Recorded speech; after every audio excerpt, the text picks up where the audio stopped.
नमस्कार, मी सतीश मुळे. KTVच्या कोकण वार्तामध्ये आपलं मनापासून स्वागत. पाहूया ठळक घडामोडी.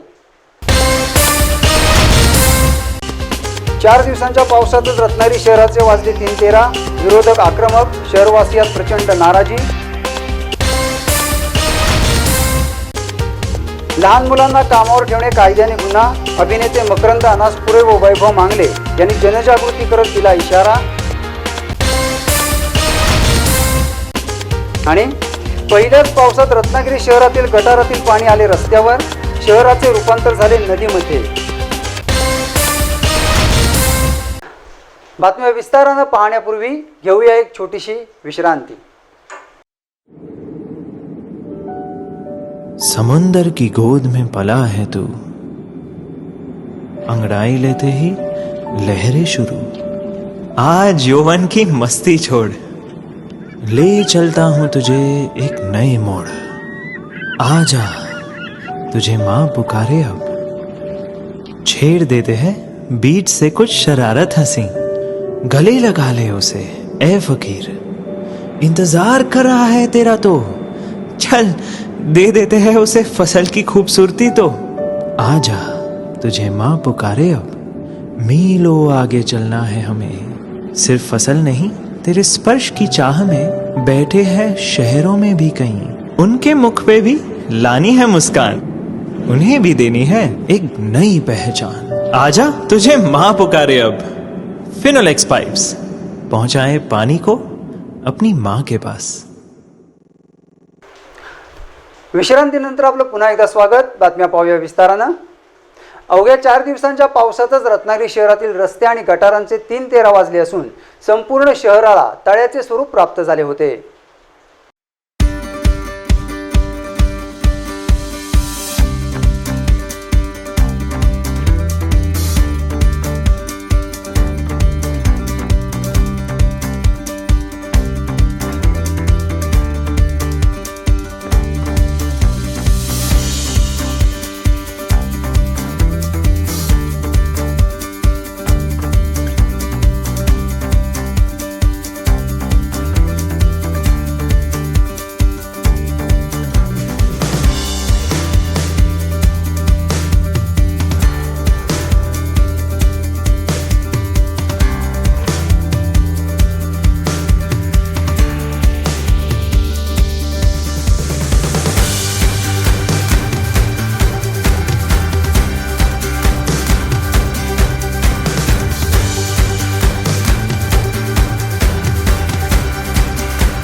मागील वर्षभरापासून रत्नागिरी शहरात नवीन पाण्याची पाईपलाईन टाकण्याचे काम तसेच गॅस पाईपलाईन टाकण्याचे काम युद्धपातळीवर सुरू आहे. परंतु हे काम वेळेत पूर्ण न झाल्याने अवघ्या 4 दिवसांच्या पावसातच संपूर्ण शहराची दुरावस्था झाली असल्याचे दिसून आले आहे.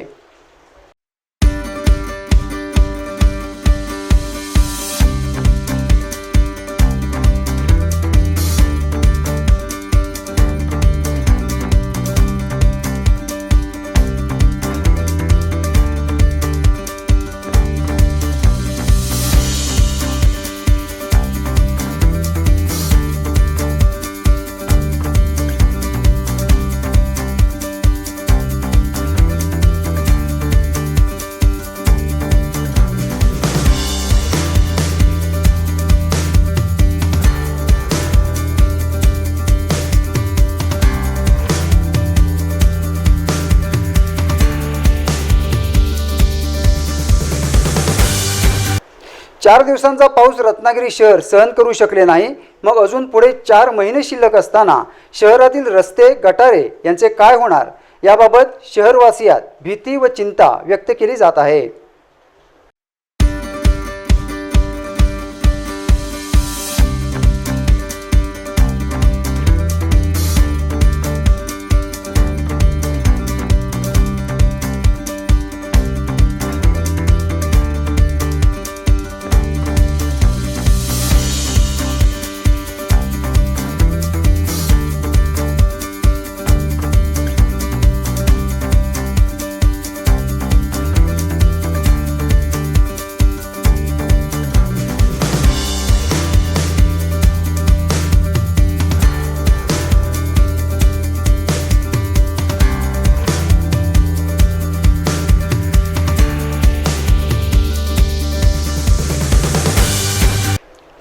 उच्च व तंत्रशिक्षण मंत्री नामदार उदय सामंत व खासदार विनायक राऊत यांच्या मतदारसंघातील रत्नागिरी हे एक महत्त्वाचे शहर असूनही अवघ्या 4 दिवसांच्या पावसातच शहराला नदीचे स्वरूप आले ही बाब योग्य व भूषणावह नसल्याने विरोधकांनी यावर कडक शब्दात टीका केली आहे। कोकणातील सर्वात मोठी नगरपालिका म्हणून रत्नागिरी शहराकडे पाहिले जाते। तसेच स्वच्छतेमध्येही या नगरपालिकेने अनेक बक्षिसे पटकावली आहेत। मग असे असतानाही 4 दिवसांच्या पावसातच शहरातील रस्ते, गटारे, नाले, परे आदींचे 3-13 वाजावेत हे योग्य नाही। त्यामुळे नगराध्यक्ष बंड्या साळवी आणि त्यांच्या सर्व नगरसेवकांना ही वेळ शहरावर का आली याचा खुलासा करणे जरुरीचे आहे। न पेक्षा येणारा काळ कोणालाही सोडणार नाही असे बोलले जात आहे।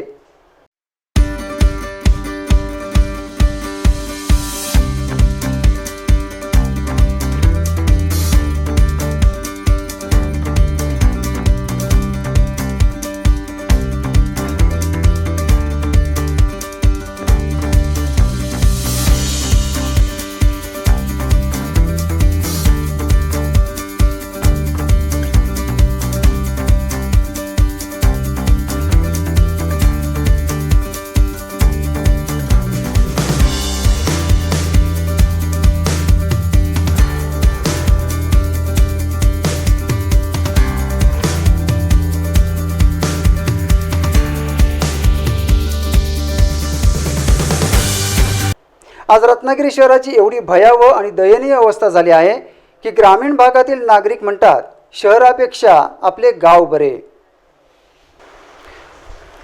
लहान मुलांना कामावर ठेवणे फार मोठा गुन्हा असल्याचे प्रतिपादन रत्नागिरी येथील चाइल्डलाईनच्या केंद्र समन्वयक अन्वी शिंदे यांनी केले आहे। नमस्कार, मी रत्नागिरी चाइल्डलाईन केंद्र समन्वय अन्वी शिंदे। आज जागतिक बालकामगार प्रथाविरोधी दिन आहे। या दिनानिमित्त रत्नागिरीच्या जनतेस व प्रामुख्याने व्यावसायिक मालक, लघु उद्योग मालक यांना आवाहन करण्यात येते की 18 वर्षाखालील मुलांना धोकादायक उद्योगात कामाला ठेवू नका। तसेच 14 वर्षाखालील मुलांना कोणत्याच उद्योगात कामाला ठेवू नका। हॉटेल, ढाबा, घरमालक, खाणकाम, गॅरेज इत्यादी उद्योग धोकादायक उद्योग आहेत। छोटी दुकाने, फुगे, हार, फुले, खेळणी विकणे यामध्ये 14 वर्षाखालील मुलांना कामाला ठेवणे हा बाल व किशोरवयीन कामगार निर्मूलन व अधिनियम सुधारित अधिनियम 2016 या कायद्यान्वये गुन्हा आहे। त्यामुळे अशी जर कुठेही मुले तुम्हाला बालमजुरी करताना दिसून आल्यास रत्नागिरी चाइल्डलाईन 1098 या टोल फ्री क्रमांकावर संपर्क साधून त्या मुलाला बालमजुरीतून मुक्त करा। 12 जून हा दिवस दरवर्षी जागतिक बालकामगार विरोधी दिन म्हणून साजरा केला जातो आणि या दिवशी बालकामगारांना कामावर ठेवू नये म्हणून सर्वत्र जनजागृती केली जाते। याबाबत अनेक मान्यवरांनी आपले मनोगत व्यक्त केले आहे। नमस्कार, मी मकरंद अनासपुरे। दिनांक 12 जून हा आंतरराष्ट्रीय बालमजुरी विरोधी दिन म्हणून साजरा होतोय। खरं तर मुलांना बालमजूर म्हणून कामावर पाठवणं हे अतिशय बेजबाबदारपणाचं लक्षण आहे। स्वतःच्या आर्थिक विवंचनेमुळे असेल किंवा बेजबाबदारपणे असेल, जे पालक आपल्या पाल्यांना बालमजुरीसाठी पाठवत असतील त्यांचं एखाद्या दिवसाचं उद्दिष्ट त्यामुळे सफल होऊ शकतं।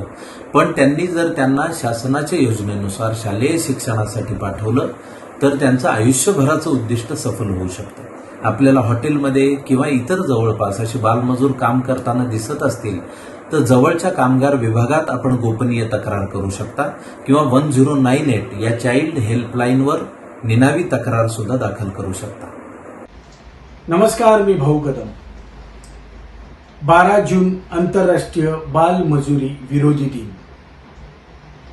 हॉटेलमध्ये किंवा इतर कोणत्याही ठिकाणी तुम्हाला लहान मुलं काम करताना दिसली, बालमजूर काम करताना दिसले तर हे आपल्याला खटकायला हवं। मी जनतेला आवाहन करतो, अशी बालमजुरी त्यांना कुठे दिसली तर त्यांनी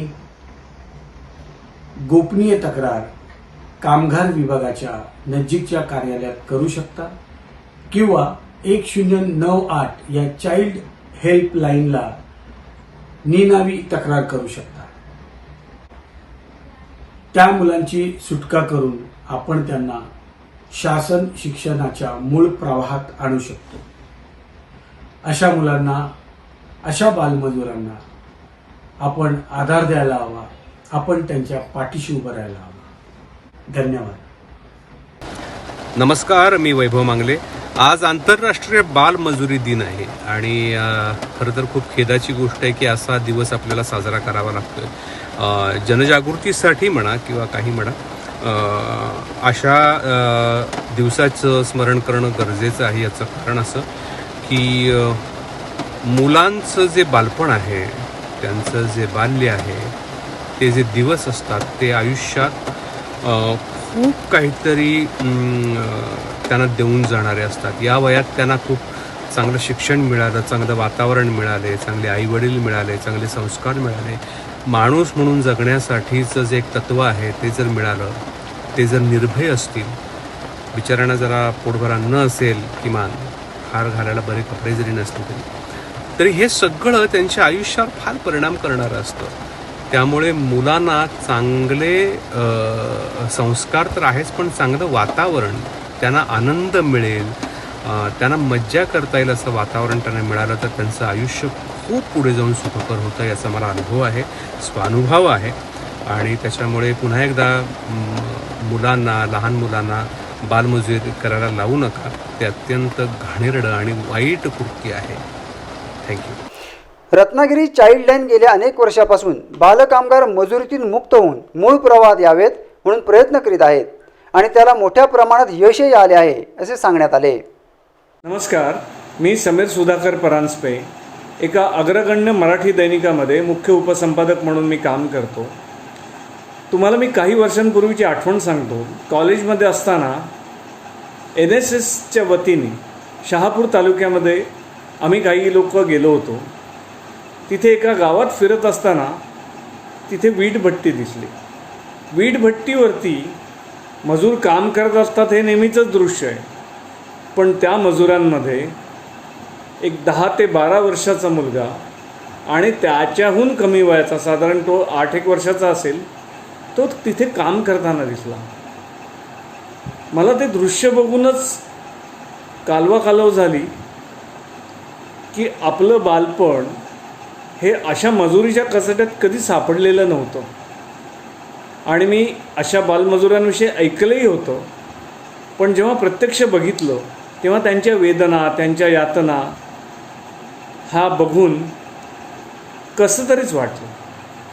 महत्त्वाचा मुद्दा त्याच्यात असा आहे की ते दृश्य आजही माझ्या डोळ्यासमोर आहे आणि ते माझ्या मनावर कोरलं गेलं आहे.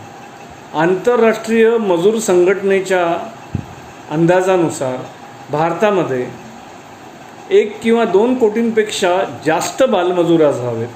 ते साधारण 7 वर्ष ते 17 वर्ष या वयोगटातले असावेत. पण त्याच्यातही धक्कादायक बाब अशी आहे की भारतासारख्या देशामध्ये वयाच्या 5व्या वर्षापासून लहान मुलं बालमजुरीला सुरुवात करतात. ह्याचं एकमेव कारण आहे घरची अत्यंत गरिबी. महाराष्ट्र सरकार हे बालमजुरी रोखण्यासाठी खूप चांगलं काम करत आहे. हे आत्तापासून नाही तर खूप आधीपासून काम करत आहे. पण कुठेतरी त्या कामाला जे फळ मिळायला पाहिजे ते अजूनही मिळत नाही आहे. आणि याचा गंभीरपणे विचार महाराष्ट्र सरकार, आपण नागरिक म्हणून, आणि केवळ महाराष्ट्र सरकार नव्हे तर केंद्र सरकारनेही विचार केला पाहिजे. बालमजुरांसाठी अनेक अशा योजना आहेत की ज्याच्याद्वारे त्यांचं पुनर्वसन होऊ शकतं. आपलं जे कामगार मंत्रालय आहे त्याचेही काही प्रयत्न चाललेले असतात बालमजुरी रोखण्यासाठी. तिथे अनेक कार्यक्षम अधिकारी हे अत्यंत ध्येयनिष्ठतेने काम करत असतात. त्या सगळ्यांचे हात मजबूत करणं हे आपलं नागरिक म्हणून कर्तव्य आहे. तेवढं आपण करू आणि बालमजुरी थांबवायचा, किंबहुना बालमजुरी संपवण्याचा प्रयत्न करू. कारण जे बालमजुरी करतात ते भारताचं भविष्य नाही आहे, तर त्या बालमजुरांचं जे करपलेलं भविष्य आहे हे भारताचं भविष्य बनू नये एवढी आपण काळजी घ्यायला पाहिजे. एवढंच मी या वेळेला आवाहन करतो की आपण ठामपणे निश्चय करूया की या समाजातून बालमजुरीला संपवूया आणि प्रत्येक बालकाचं भविष्य उज्ज्वल आणि सुरक्षित कसं होईल ह्याचा विचार करूया. केंद्र आणि राज्य शासनाने लहान मुलांना कोणत्याही प्रकारचे काम देऊ नये म्हणून कडक कायदा केला आहे. परंतु दुर्दैवाने मात्र आजही अनेक ठिकाणी बालमजुरांना काम करताना पाहिले गेले आहे. याबाबत अनेक मान्यवरांनी लहान मुलांना कामावर ठेवू नये म्हणून जनजागृतीपर संदेश खास KTVकडे पाठवले आहेत. मी दत्ता नालावडे बालकांच्या क्षेत्रात काम करतो. 12 जून जागतिक बालकामगार प्रथा विरोधी दिवस म्हणून जगभर पाळला जातो. लहान मुलांनी काम करणं हे कायद्याने गुन्हा आहे हे माहीतही असूनही आपण डोळे झाकपणा करतो.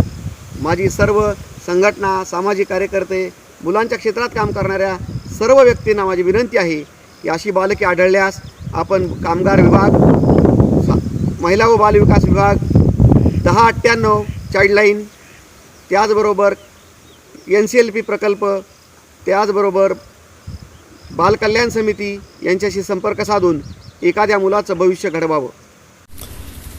नमस्कार मंडळी, मी विजय निकम. मंडळी, कसं आहे की समाज हा शब्द जरा या शब्दाची व्याप्ती जरा जास्त असल्यामुळे काही जण उगाचच हा शब्द किंवा समाज ही संकल्पना ऑप्शनला टाकतात. पण याच्याकडे हे व्याप्तीची भीती न बाळगता समाजाकडे एक कुटुंब म्हणून जर पाहिलं तर मला असं वाटतं की